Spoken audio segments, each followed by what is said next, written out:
empiezo a grabar. Listo.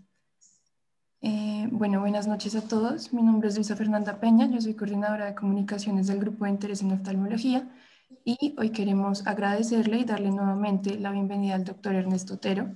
Él es médico de la Pontificia Universidad Javeriana, especialista en oftalmología y segmento anterior de la Escuela Superior de Oftalmología Instituto Barraquer de América. Él es fellow en segmento anterior, córnea y cirugía refractiva en Manhattan Eye, Ear and Throat Hospital y de la Escuela Superior de Oftalmología, Instituto Barraquer de América, profesor del Departamento de Segmento Anterior y Cirugía Refractiva de la Escuela Superior de Oftalmología, Instituto Barraquer de América, miembro de la Junta Directiva de la Sociedad Latinoamericana de Cirujanos de Catarata y Segmento Anterior, presidente de la Asociación Colombiana de Cirugía de Catarata y Refractiva, miembro del Consejo Editorial ENFACO, revista de la Sociedad Brasileña de Cirugía Refractiva y Catarata, y director médico de la Corporación Colombiana de Bancos de Ojos. De igual forma, queremos darle la bienvenida a Jerónimo Villa. Él es interno de 12º semestre de la Universidad del Rosario y miembro del Grupo de Interés en Oftalmología, quien nos va a dar la charla de topografía corneal. Entonces, pues ahora sí vamos a dar inicio. Por favor, dejen sus preguntas en los comentarios y al final de la charla vamos a dar 10 minutos para responderlas. Muchas gracias por acompañarnos y bueno, sin más, te cedo la palabra, Jerónimo. Muchas gracias, Luisa. Doctor Otero, nuevamente mil gracias por la participación y pues también a todos los asistentes de hoy. La charla del grupo de interés entonces es de topografía corneal. Con esto entonces pretendo hacer un repaso de los principios de topografía corneal, la utilidad en la práctica diaria de este estudio diagnóstico, hacer un poco de la interpretación de estos estudios y al final vamos a entonces terminar con un caso y pues la correlación clínica con Creatocon. Entonces, bueno, antes de empezar a hablar de topografía corneal, pues quería hablarles de un poco de aspectos físicos y propiedades físicas y funcionales de la córnea. Clásicamente, entonces, la córnea pues, se describe como una estructura anesférica, pero entonces, antes de hablar de esto, entonces tenemos que definir lo que es una esfera. Entonces, una esfera es aquella figura geométrica que va a tener un radio que desde el centro hacia cualquiera de sus vértices va a tener pues, una misma distancia. Cuando esto no es así, entonces vamos a estar ante una figura anesférica. Y estas figuras anesféricas entonces pueden ser prolatas u oblatas. Una figura prolata es aquella figura que tiene un factor de curvatura que vamos a llamar Q, que es menor a 0.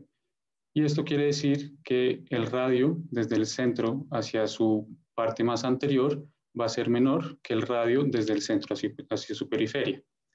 Contrariamente, una figura oblata va a tener un factor de curvatura que es mayor a 0 y esto quiere decir que el radio desde el centro hacia su periferia va a ser mayor en la parte anterior que en la parte periférica.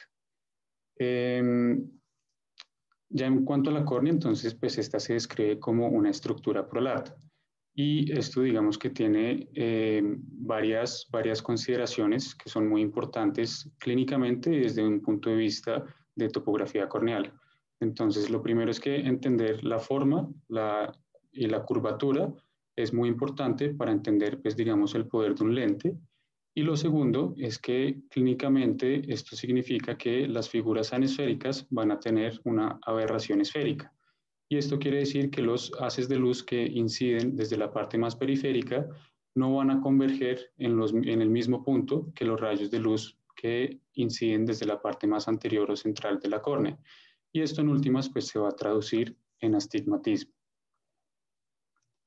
Clínicamente, entonces, la córnea se puede dividir, cuando la vemos desde un aspecto anteroposterior, en 4 zonas. Tenemos una zona central, que corresponde a los 3 milímetros de diámetro, y esta es la parte más esférica de la córnea. Adyacente a esta, entonces, encontramos la zona paracentral, que va a tener pues, una forma similar a una dona, en la cual entonces vamos a tener un diámetro interno de unos 3 a 4 milímetros, y un diámetro externo de más o menos 7 a 8 milímetros. Conjuntamente, la zona central y la zona paracentral, entonces van a formar lo que se llama la zona apical, y la zona apical va a ser la principal encargada del poder refractivo de la córnea. Adicionalmente, desde un punto de vista de la optometría, esta es una zona muy importante para la adaptación de lentes de contacto. Adyacente a la zona paracentral tenemos la zona periférica, que va a ser la zona más anesférica y va a ser la zona con mayor aplanación de la córnea.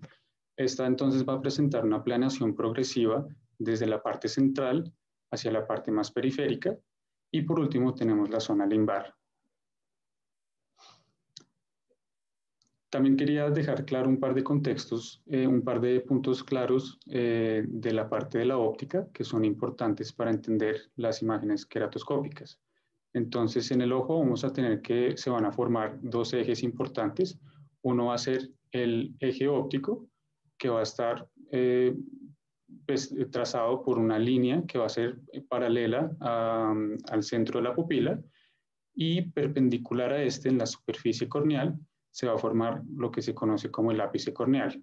Y el ápice corneal entonces clínicamente es importante porque va a representar la zona de la córnea con mayor curvatura. El otro eje importante es el eje visual, que pues va a ser cuando trazamos una línea imaginaria desde un punto de enfoque hacia la fovea. Y entonces, similar al eje óptico, entonces perpendicular a este sobre la superficie corneana, se va a formar un punto que se llama el vértice corneal. Y este es importante en la topografía corneal porque acá es donde va a estar representado el centro de la imagen queratoscópica. Adicionalmente, entonces, como vamos a ver más adelante en los mapas topográficos, esto va a ser importante para entender sobre todo mapas de curvatura axial o sagital. La córnea entonces tiene una serie de propiedades topográficas que son bastante importantes para la función óptica. Esta va a ser la forma, que va a determinar la curvatura, y a su vez la curvatura va a determinar el poder refractivo de un lente. Entonces, el poder refractivo va a estar medido en dioptrías, que es la unidad de potencia de los lentes, en donde pues, la distancia focal equivale a 1 metro. Y entonces, esto lo podríamos calcular con la ley de Snell, que es la ley de la refracción. Entonces, tenemos que a grandes rasgos, la ley de Snell se va a calcular en base a los índices refractivos o a la diferencia de los índices refractivos sobre la curvatura del lente. Entonces, acá tenemos esta gráfica que representa un poco mejor esta ley. Entonces, tenemos que cuando tenemos dos medios que tienen índices refractivos distintos, entre estos dos se va a formar una interfaz.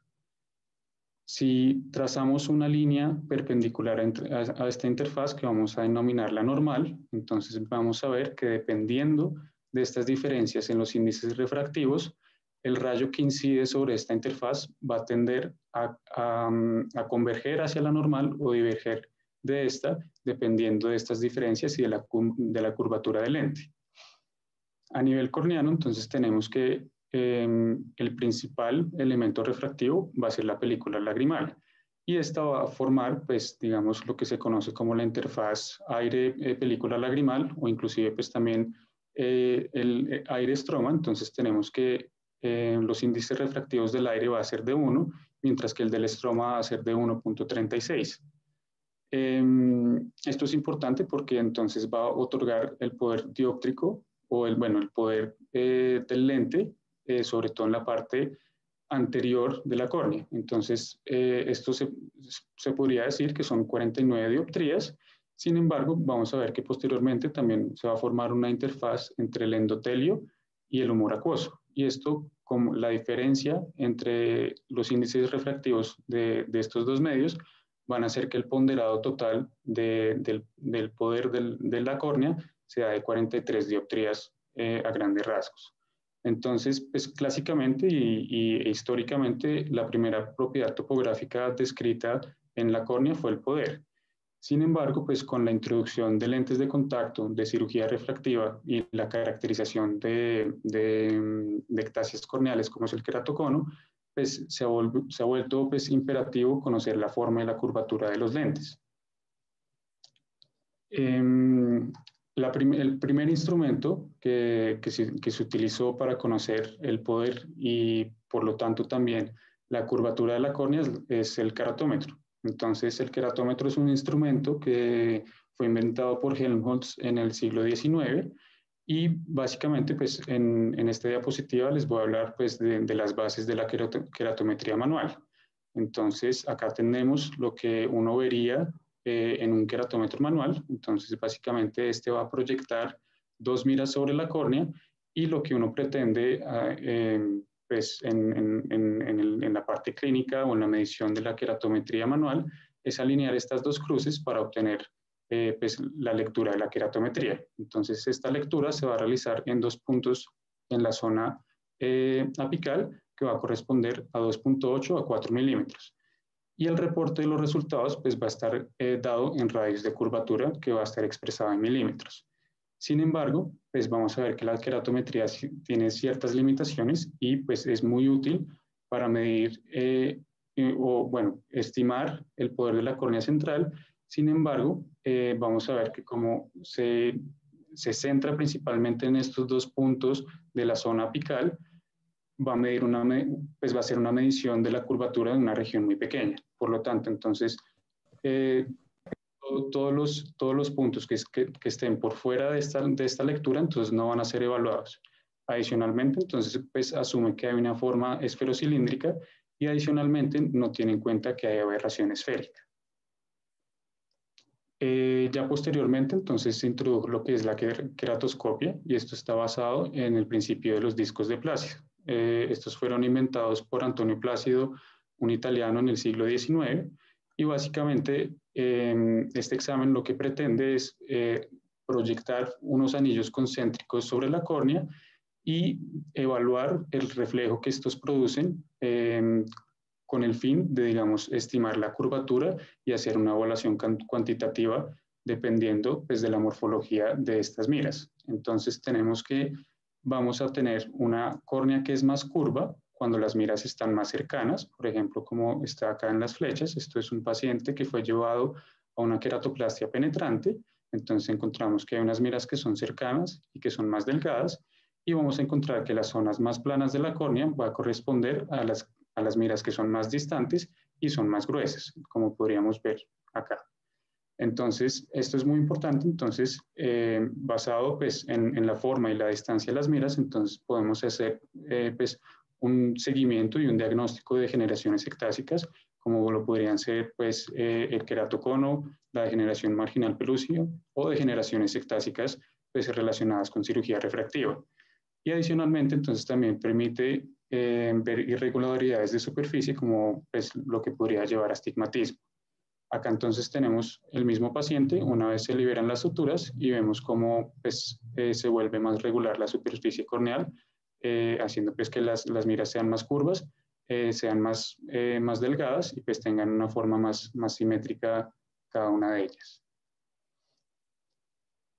Ya en cuanto a topografía corneal, entonces pues a grandes rasgos tenemos que existen dos sistemas para analizar la curvatura corneal. Entonces tenemos los sistemas basados en discos de Plácido, que únicamente nos van a evaluar la superficie anterior de la córnea, y los sistemas basados en Scheimpflug o hendidura, como podría ser el Pentacam o el Orbscan, que nos permiten hacer una reconstrucción tridimensional de todo el segmento anterior. Entonces vamos a empezar con la topografía corneal basada en discos de Plácido.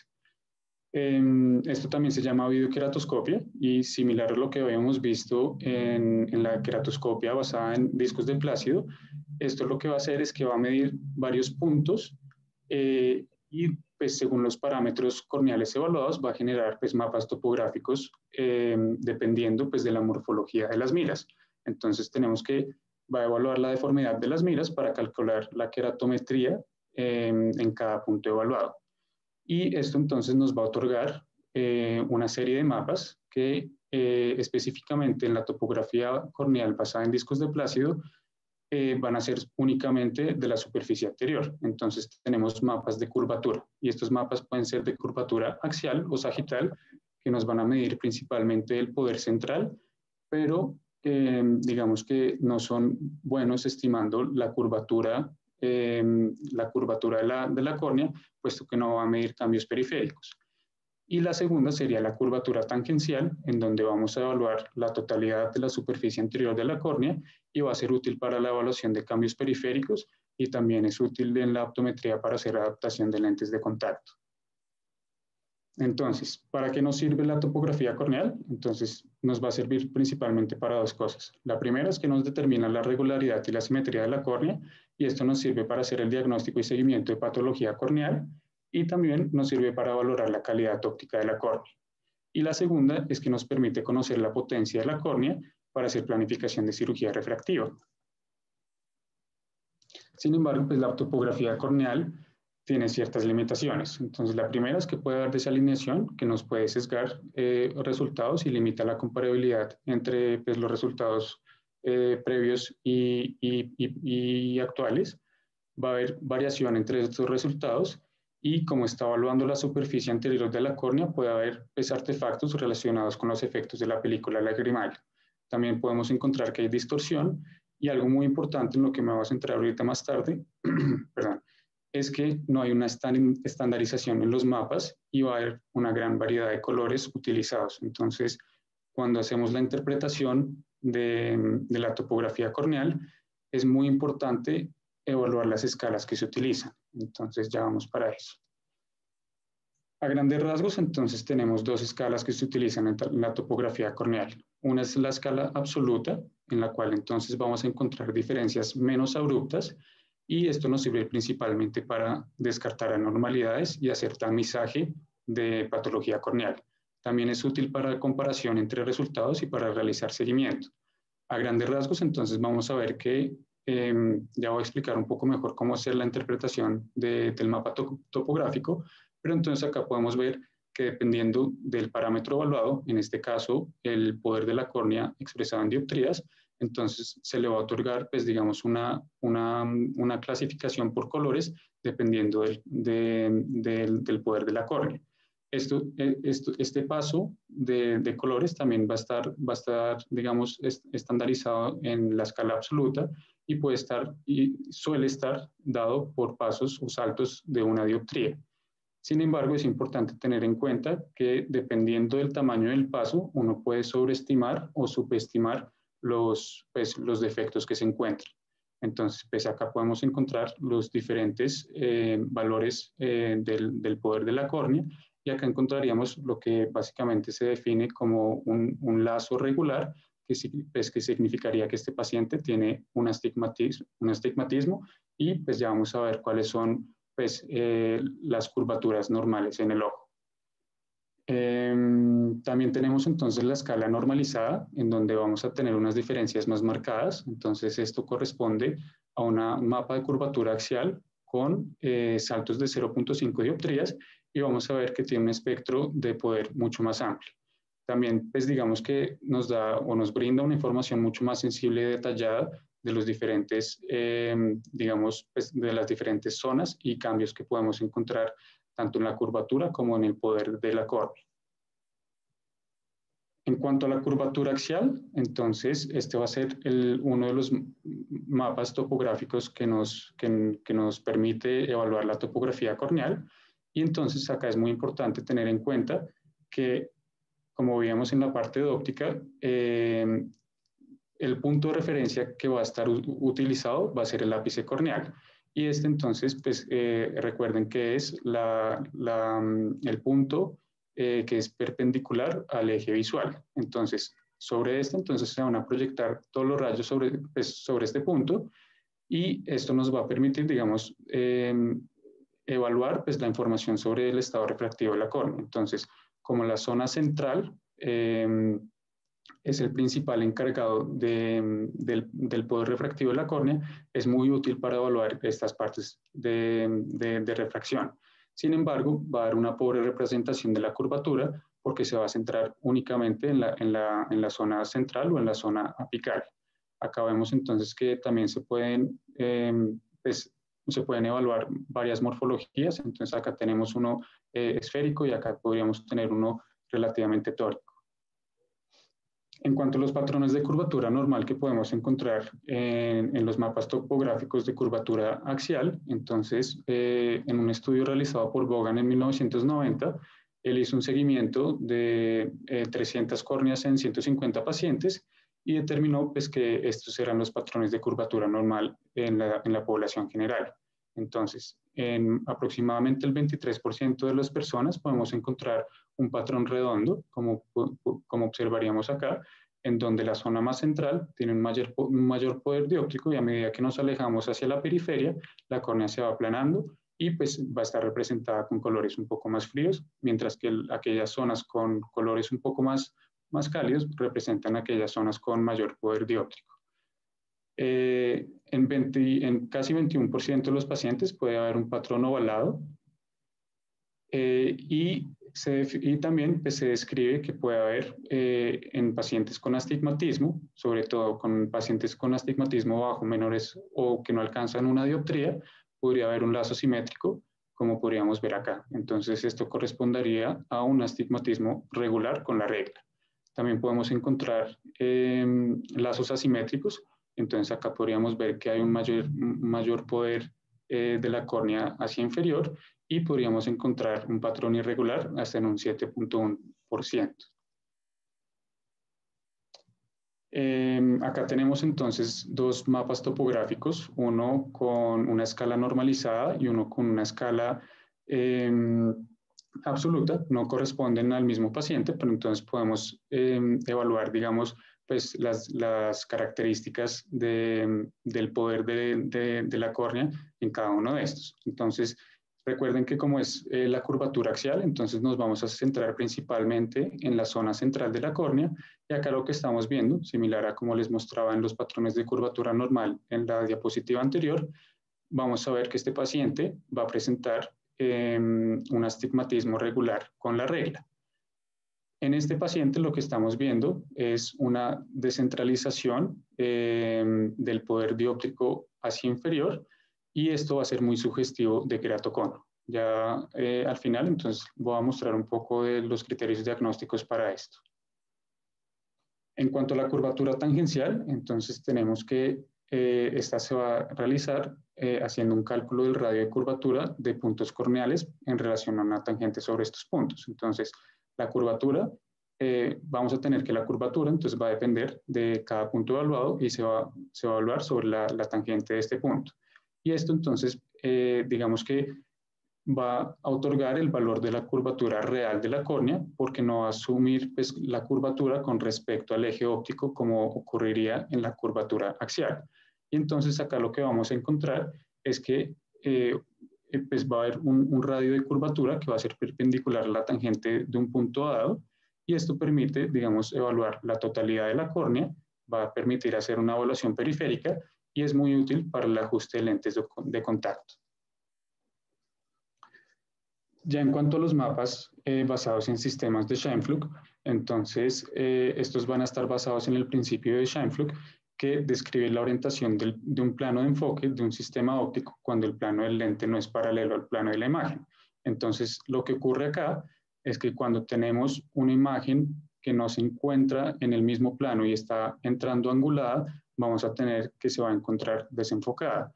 Y un sistema Scheimpflug entonces utiliza esto para hacer una imagen del segmento anterior utilizando una cámara que rota en 360 grados perpendicular a una hendidura. Y esto lo que va a generar es un corte óptico que va a permitir hacer pues, o caracterizar y mapear tridimensionalmente la córnea, cámara anterior y el cristalino.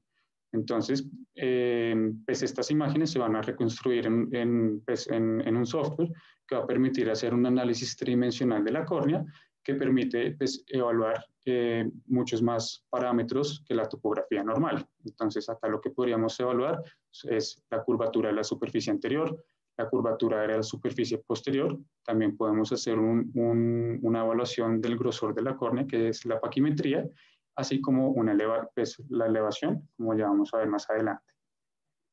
En cuanto a los parámetros evaluados en los sistemas de Scheimpflug o de hendidura, como sería el Overscan, entonces vemos que tiene muchísimas utilidades. Entonces se pueden hacer mapas de curvatura, se pueden hacer mapas de elevación, mapas paquimétricos y mapas refractivos. Pero también tiene otras utilidades en las cuales no me voy a centrar el día de hoy, que es el análisis wavefront, que sirve para evaluar pues, las aberraciones de la córnea. También nos sirve para establecer el tamaño pupilar y su ubicación, y también sirve para establecer o evaluar el ángulo capa, que es el ángulo que se va a formar entre el eje visual y el eje óptico, y digamos que en segmento anterior es muy importante para hacer implante de lentes intraoculares.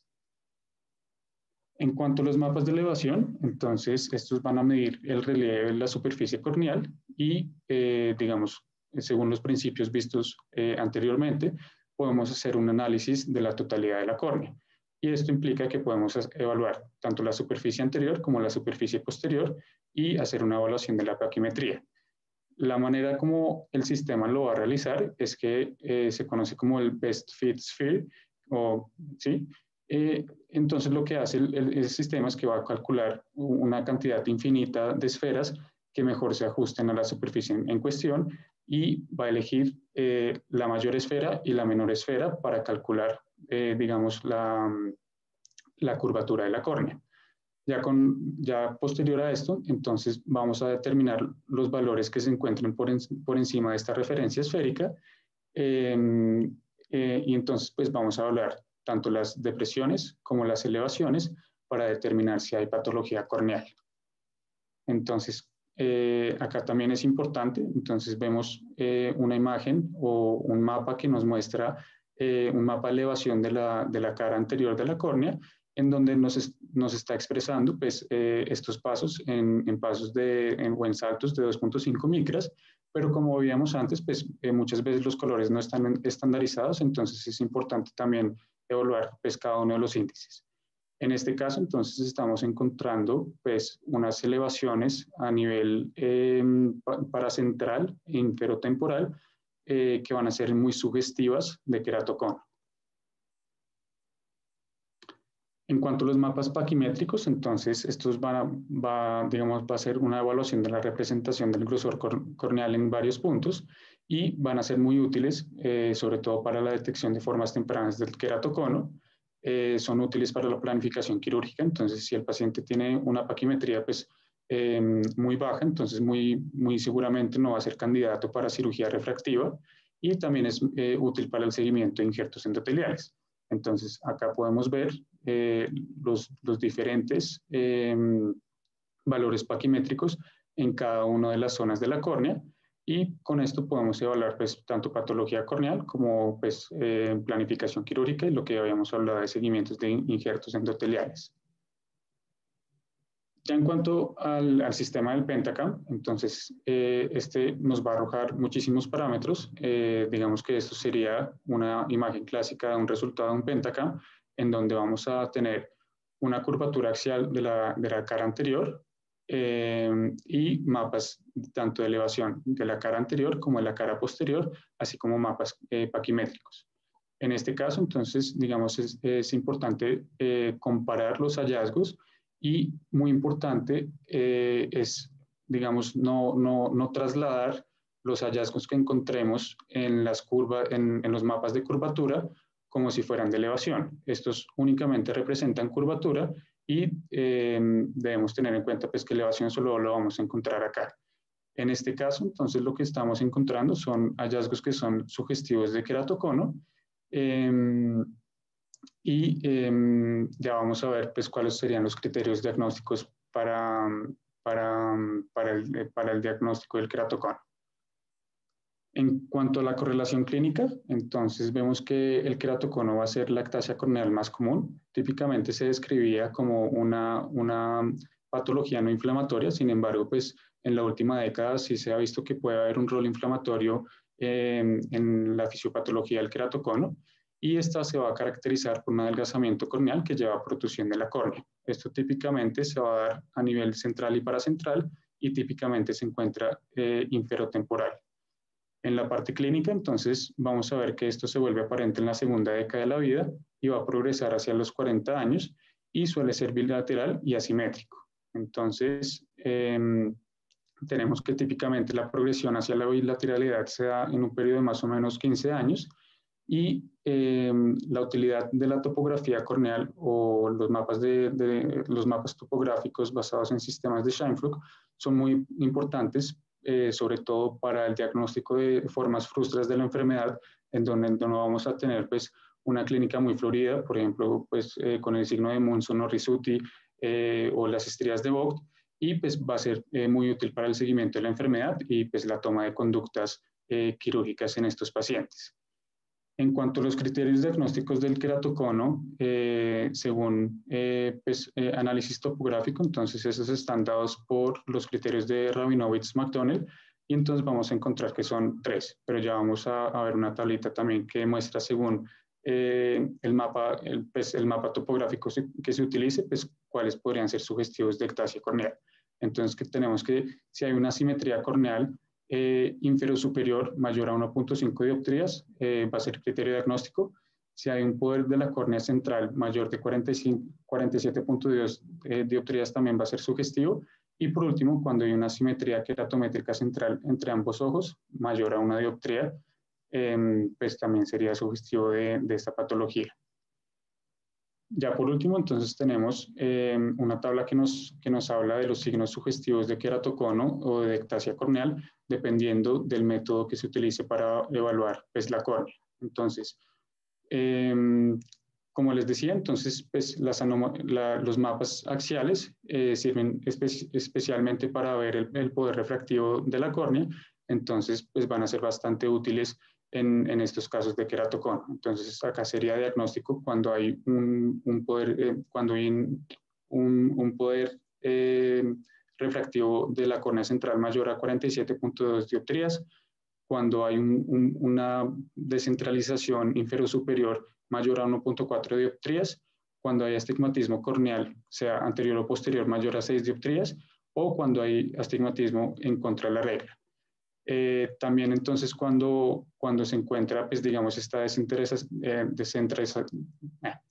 descentración inferior-superior en la zona de 5 milímetros mayor a 2.5 dioptrías. En los mapas topográficos basados en Scheimpflug o en Didura, entonces también podemos encontrar anormalidades sugestivas de ectasia corneal, como podrían ser entonces extensiones anteriores o posteriores, como islotes o lengüetas, sea anterior o en la superficie posterior, cuando tenemos valores de elevación mayores de 12 micras en los mapas anteriores, en el punto de 5 milímetros, y cuando hay elevaciones mayores de 15 micras en los mapas de elevación posterior. También es importante tener en cuenta que diferencias de más de 13 micras entre la elevación posterior y anterior también es sugestivo de patología corneal. Y en los mapas paquimétricos, entonces es importante tener en cuenta la localización del punto más delgado de la córnea. Entonces, si este es menor a 470 micras, si hay un desplazamiento del punto más delgado, mayor a 500 micras desde el centro, cuando hay una diferencia paquimétrica desde el punto más delgado entre los dos ojos mayor a 30 micras, y cuando hay una diferencia inferior-superior en el punto de 5 milímetros mayor de 30 milímetros. Y por último, cuando hay un patrón cónico en el mapa de paquimetría. Y listo, eso sería todo, doctor. No sé si tiene algo para agregarle. Jerónimo, excelente, excelente conferencia, excelente charla. Realmente creo que has cubierto pues, todo lo que hay que saber de topografía corneal. Me gustaría, que es muy importante lo que Jerónimo dijo, importante diferenciar entre tomografía y topografía. Y son los términos que a veces utilizamos o los intercambiamos porque nos referimos a las tomografías como topografías, pero desde el consenso en queratocono se trató de establecer que hay una diferencia entre una y el otro. Entonces, las topografías, cuando nos referimos a topografía o topografía de superficie, de lo que estamos hablando es de mapas basados en videoqueratoscopía.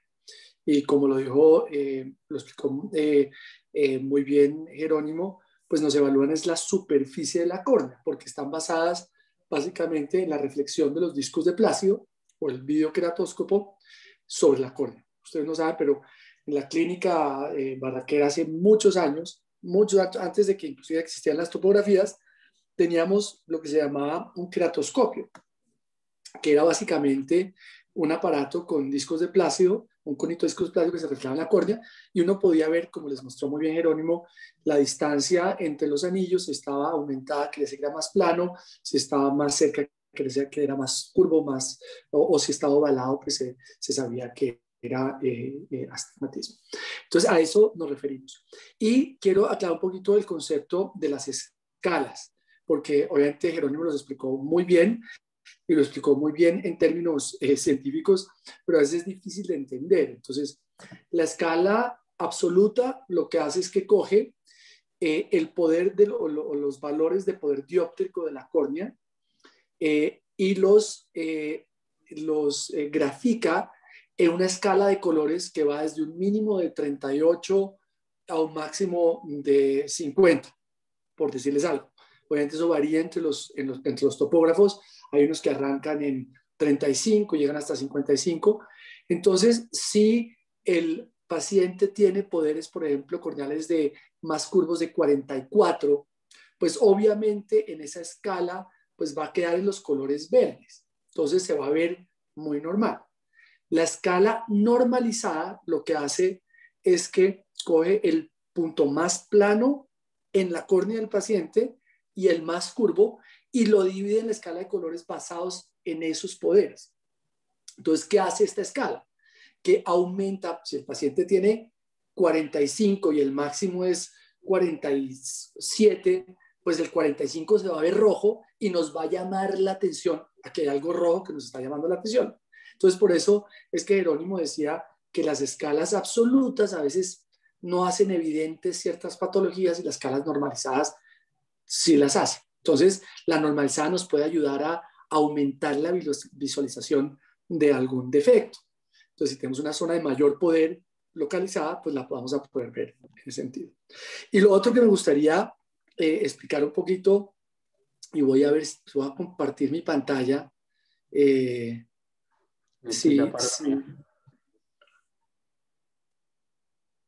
¿Listo? Entonces voy a compartir mi pantalla. A ver si puedo aquí. Start broadcast, listo. Espérense. Ahí están viendo mi pantalla, sí, ¿no es cierto? Sí, doctor. Entonces, les quería pintar aquí una cosa. Entonces, Jerónimo les habló de los mapas de elevación y la esfera que mejor se adapta a esa córnea. Y esto es clave entenderlo porque es un principio básico que nos va a ayudar a entender, sobre todo identificar, como lo decía Jerónimo, defectos corneales. Entonces, si yo tengo una córnea, la córnea es prolata, que era lo que les decía Jerónimo, que básicamente prolata quiere decir que es más curvo en el centro y más plano en la periferia. Él se los habló obviamente en la distancia anteroposterior, el radio anteroposterior, el radio es del centro a la periferia, pero básicamente esto es lo que describe una forma prolata.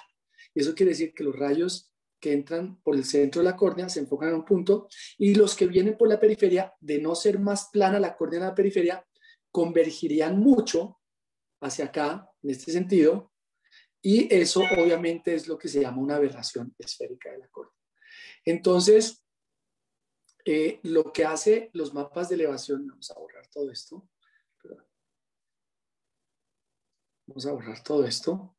Entonces, lo que hacen los mapas de elevación, y volvemos a nuestra córnea, perdón, volvemos a nuestra córnea, a ver aquí, esto, volvemos a nuestra córnea, perfecto, cerramos acá. Entonces tenemos nuestra córnea acá, no, espérense que no escogí nada, ya, listo. Entonces tenemos aquí nuestra córnea, bien, con su forma prolata. Entonces, lo que hace la esfera que mejor se adapta es analiza el radio de curvatura aquí de la córnea. Entonces, digamos que el radio de curvatura fue de 760. Entonces, ella dice, bueno, la esfera que mejor se adapta a esta, como aquí es 760, pero aquí es mucho más curvo, 650 y aquí es más curvo, pues obviamente no va a ser 760 en todo. Entonces, coge y dice, la esfera que mejor se adapta a esto es una esfera de 753. Entonces, la esfera de 753 aquí va a ser más curva y aquí va a ser más plana. Digamos que sea así como para... Entonces, lo que el mapa muestra es lo que está por debajo de esa esfera que mejor se adapta, se va a interpretar como azul, y lo que está por encima se va a interpretar como rojo. Entonces, ¿eso en qué nos ayuda? En que si yo tengo, por ejemplo, y voy a nuevamente a borrar acá, voy a borrar acá, a ver. Espera, borramos todo. Entonces, si yo tengo un queratocono, que el queratocono viene la córnea aquí así, y lo que le pasa es que tiene un chipote aquí así. Eso es el queratocono. ¿Ven? Tiene como un turupe. Si yo cojo una esfera que mejor se adapta, pues aquí el radio de curvatura es mucho mayor, porque es más curvo, es un chipote. Entonces, él me va a adaptar una esfera que mejor se adapta, incluyendo esa zona. Entonces, me va a enmascarar el chipote. Entonces, si yo cojo y le digo, no, adapte una esfera que mejor se adapte es a esta zona, pues esto lo voy a ver más rojo, más protruido, y se va a aumentar el chipote. Y eso es lo que consiste un mapa de elevación. Elevación quiere decir los puntos de la córnea que están por encima de la esfera que mejor se adapta y los puntos de la curva que están por debajo de la esfera que mejor se adapta. Y eso nos ayuda, obviamente, como lo mostraba muy bien Jerónimo, a encontrar los defectos corneales. Hay una cosa que, por ejemplo, un programa del Pentacam que se llama el Belin Ambrosio, que tiene una cosa que se llama el Enhanced Ectasia Panel, y básicamente lo que hace es que coge y anula esos 4 milímetros alrededor del punto más delgado para tratar de elucidar esos desplazamientos anteriores de la cara anterior o posterior de la córnea que son sugestivos de queratocono. No sé si alguien tenga alguna pregunta, si esté clara la explicación. Voy a parar aquí de compartir mi pantalla. Listo. No sé si tengan alguna pregunta, alguna duda, algo que quiere que les aclare.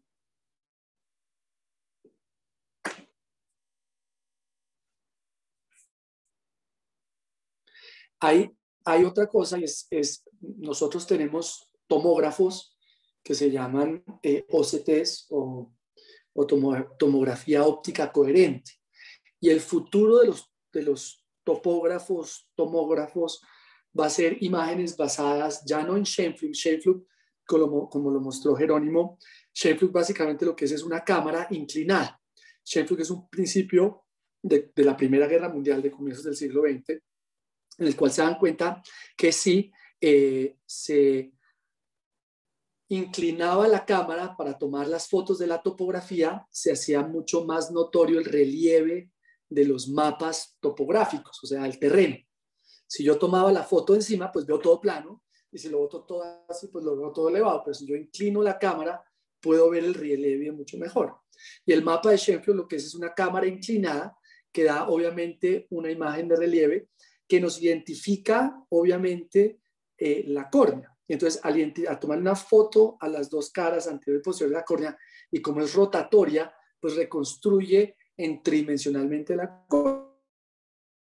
Y podemos ver la cara anterior, la cara posterior. El OCT, que es una tomografía óptica coherente, utiliza luz para hacer eso. No es una cámara ya, sino es la proyección de una imagen coherente, o sea, se mandan dos impulsos de luz coherentes y lo cámara y lo captura y reconstruye tridimensional. Y la ventaja que tiene es que la precisión es enorme, es de menos de 10 micras. Entonces, para darles una idea, un glóbulo rojo mide 7 micras. Entonces tiene una precisión enorme para poder identificar, y ya hay mapas como el CS39 la casa se llama, es una casa italiana, hacen tomógrafos, o sea, imágenes parecidas al Pentacam, pero basadas en OCT. Entonces eso es como el futuro de lo que vemos, ¿no? O de lo que viene. y probablemente vamos a poder elucidar mucho más cosas porque vamos a poder medir el epitelio, que es muy delgado, y su efecto, el epitelio tiene un efecto en queratocono. Se ha visto que cuando hay una zona de adelgazamiento y de protrusión por el adelgazamiento, el epitelio tiende a adelgazarse para tratar de compensar. En las zonas donde está el valle se tiende a engrosar. Y esos cambios epiteliales pues también son sugestivos de queratocono.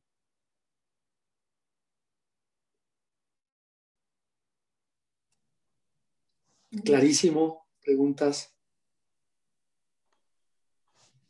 No, muchas gracias, doctor. Doctor, muchas gracias. No, Jerónimo, muy buena conferencia, muy bien explicada. Y nada, los felicito. Muchas gracias. Bueno, creo que nadie tiene preguntas en el chat. No sé si alguien quiera abrir su micrófono y hacer alguna pregunta.